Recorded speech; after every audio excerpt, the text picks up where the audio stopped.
अस्सलाम वालेकुम नाज़रीन, आप देख रहे हैं IRK न्यूज़। मैं हूं कायनात में। नाज़रीन, इमरान रियाज खान ने अपने ताज़ा तरीन वीलॉग में जलसे के हवाले से गुफ्तगू करते हुए बताया कि PMLN को बिल्कुल सांप सूंघा हुआ था। वो किसी किस्म की बातचीत नहीं कर रहे थे जितनी देर तक वो जलसा चलता रहा।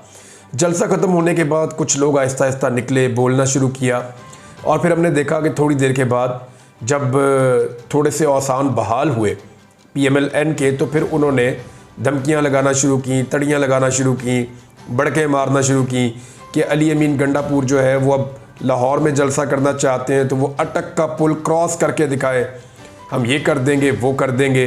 लेकिन जिस वक्त वो धमकियां और तड़ियां लगाई जा रही थी, अली अमीन गंडापुर उस वक्त तक इस्लामाबाद में ही था।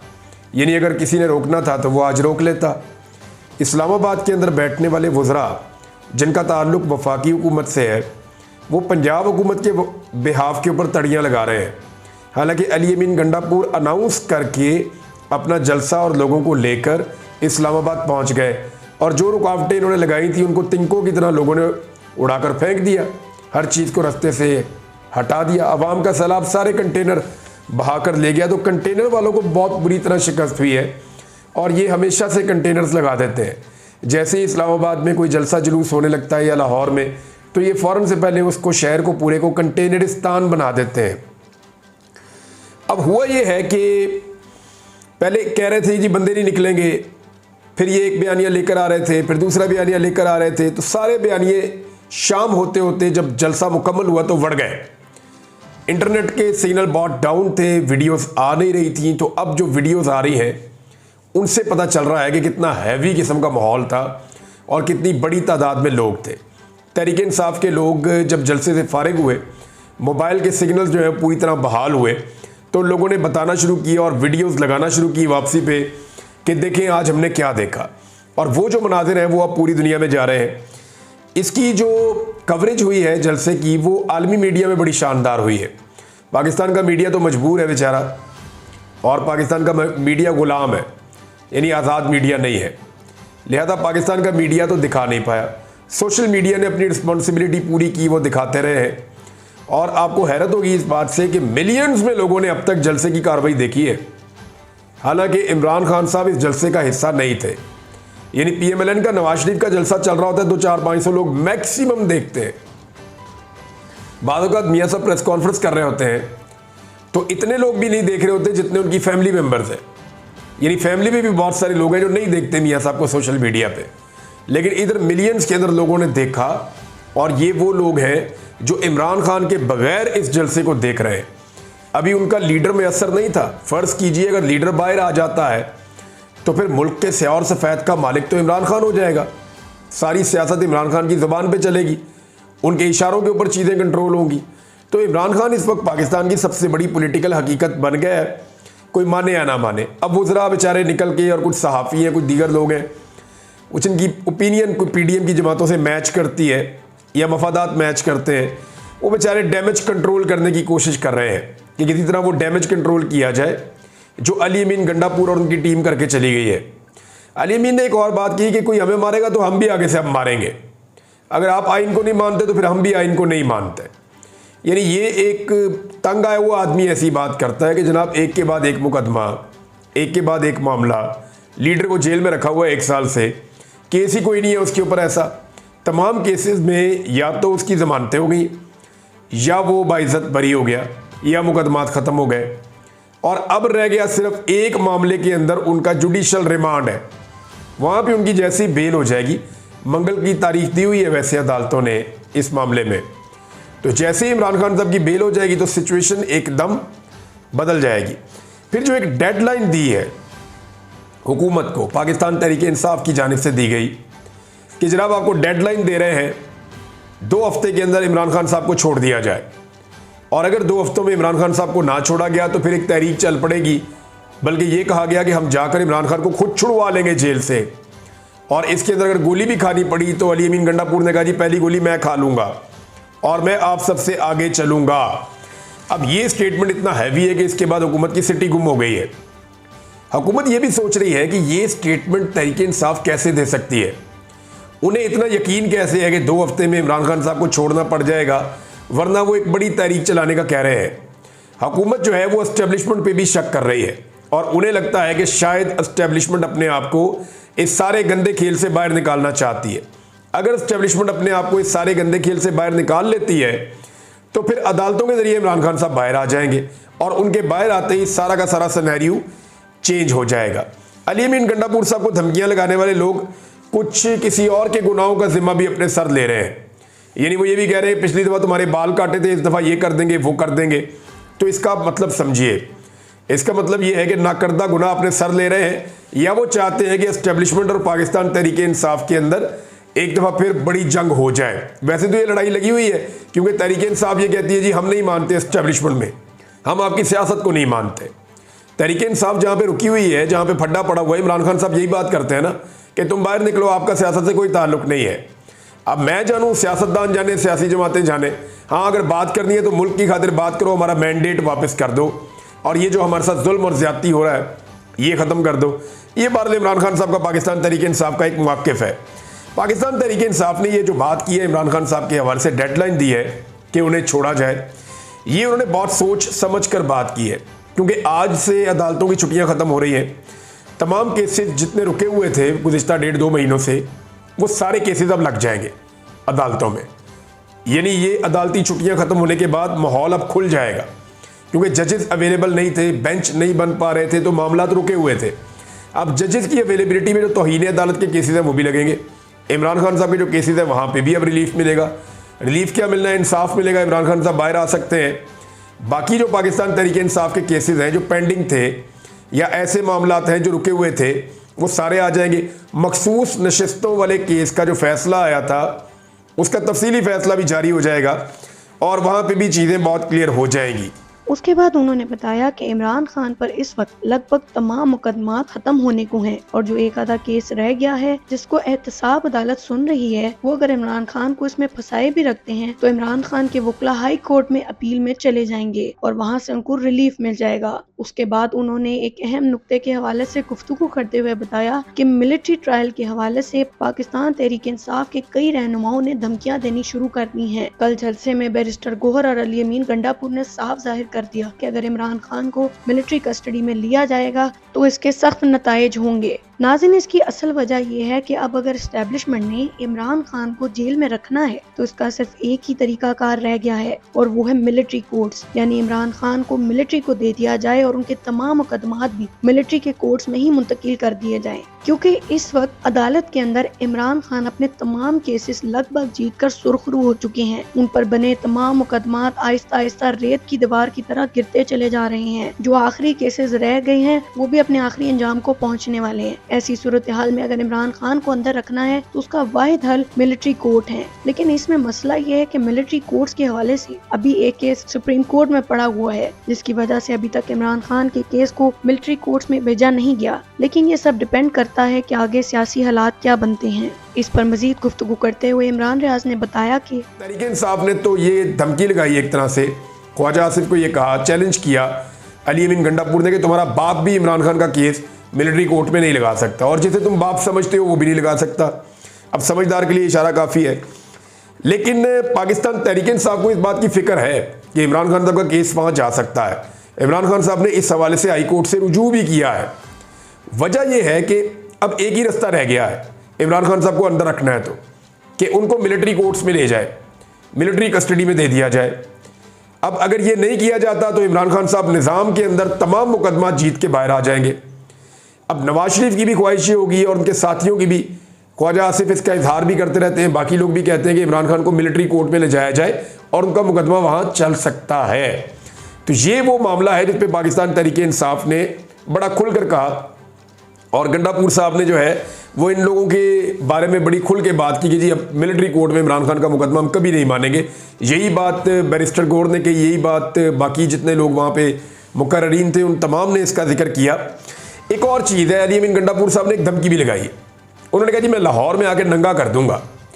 अब ये नंगा किसको करेंगे उन्होंने ये नहीं बताया, लेकिन उन्होंने ये बताया कि मेरे साथ जो कुछ हुआ जब मुझे गिरफ्तार किया गया।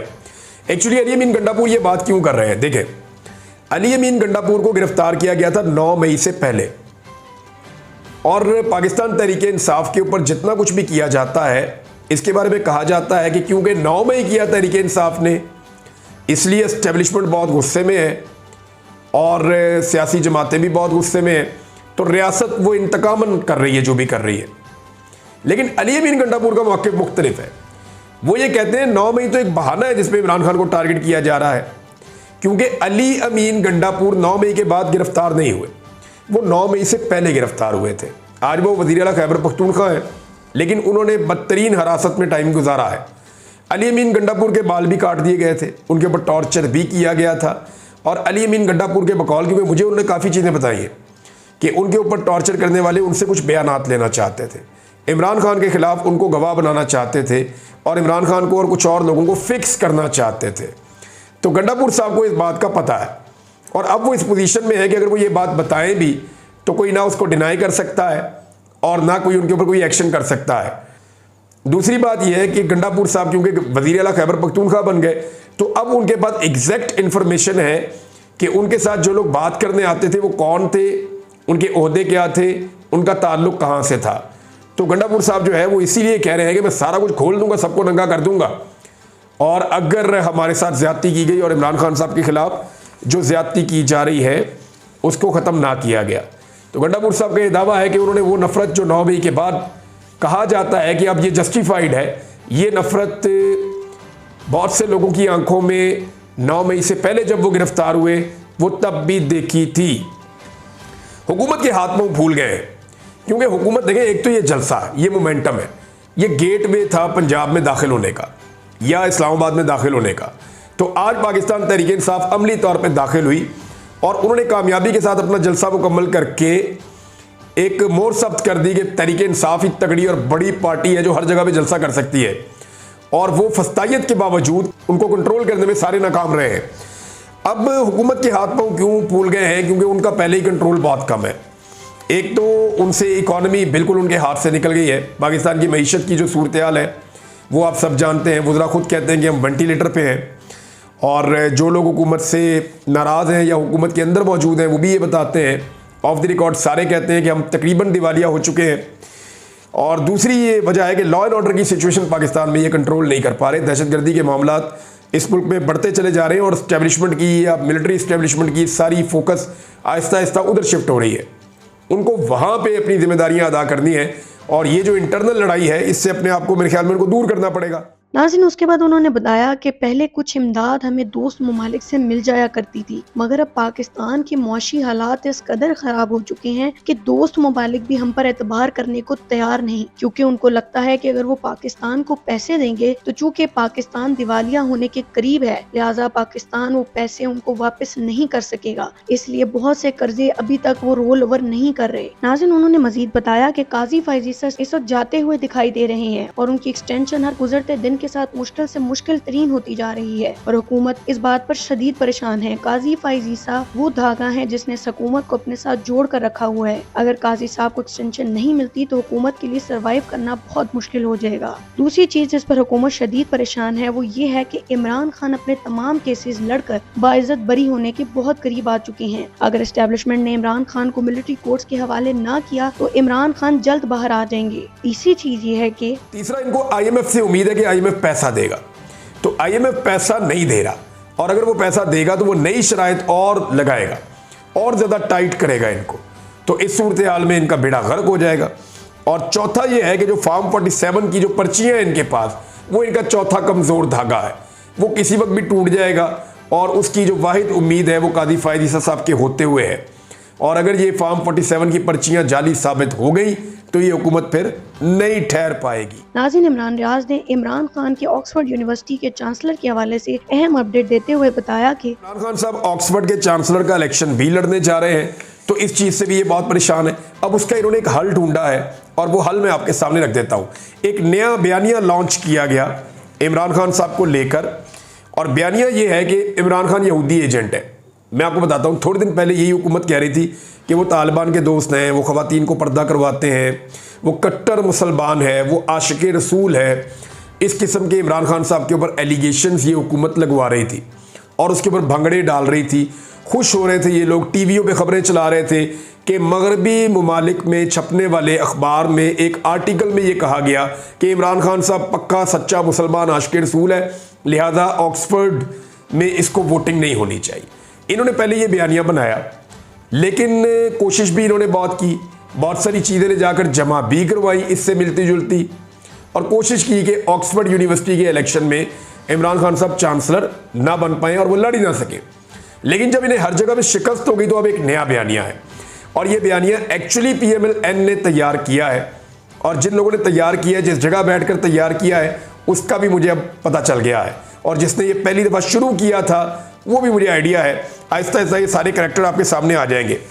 इस बयानिया के ऊपर राना सनाउल्लाह ने और ख्वाजा आसिफ ने पहले स्टेटमेंट दिए। बयानिया ये बनाया जा रहा है कि इमरान खान यहूदी एजेंट है। इस सिलसिले में पहले इसराइल के एक अखबार के अंदर एक ब्लॉग छपवाया गया। वो आज़रबाईजान की रहने वाली खातून है, मुबैना तौर पे वो कोई थोड़े से पैसे लेकर वो लिख देती हैं आर्टिकल थोड़े पैसों में, तो उनसे वो जो ब्लॉग लिखवाया गया उसके ऊपर ये इमारत खड़ी की गई कि इमरान खान जो है वो प्रो इसराइल है और वो यहूदियों का एजेंट है। फिर यही बात जो है वो यहूदी लॉबी का आदमी है इमरान खान, ये बात जो है राना सनाउल्लाह ने की। ख्वाजा आसिफ ने कहा कि इसराइल के जुल्म पे इमरान खान कभी नहीं बोला, हालांकि पूरी दुनिया गवाह है कि जितना और जैसा इमरान खान बोला इसराइल के जुल्म के ऊपर वैसा कोई नहीं बोला। उसने अक़वाम मुत्तहिदा में खड़े होकर जिस तरह वो तकरीर की और जिस तरह उसने अपने मौक़िफ़ को पेश किया, पाकिस्तान की तारीख में कोई आदमी, कोई वज़ीर आज़म ऐसा नहीं कर सका जो इमरान खान साहब ने किया है। लेकिन ये दोनों ये बात कर क्यों रहे हैं और PMLN ये बयानियाँ बना क्यों रही है?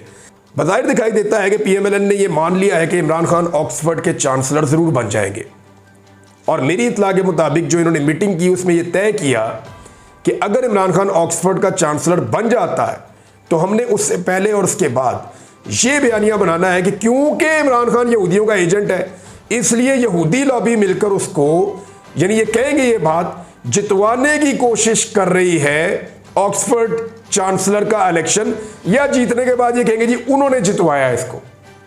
यानी आप समझ गए ये कितने चालाक लोग हैं।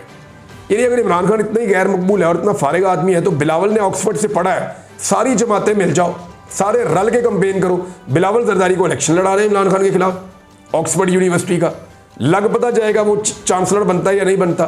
देखें वो भी तो चांसलर का इलेक्शन लड़ सकता है ना, तो लड़ दे इलेक्शन इमरान खान के खिलाफ, लेकिन मुमकिन नहीं है, इनसे हो नहीं पाएगा। और अब इन्होंने तरीका ये ढूंढा है कि अगर इमरान खान साहब जीत जाते हैं तो हम ये बयानियां बना देंगे कि जनाब यहूदियों का एजेंट है तो यहूदियों ने जितवा दिया। तो आपको अंदाज़ा हो जाना चाहिए कि ये होने वाला है, तो इसकी तैयारी पहले से कर लें। नाज़रीन, अब तो ये आने वाला वक्त ही बताएगा कि इमरान खान चांसलर बन सकेंगे या नहीं। अब तक के लिए इतना ही। देखते रहिए IRK न्यूज़ और अपने इस चैनल को लाइक और सब्सक्राइब करना ना भूलिएगा। अल्लाह हाफिज़।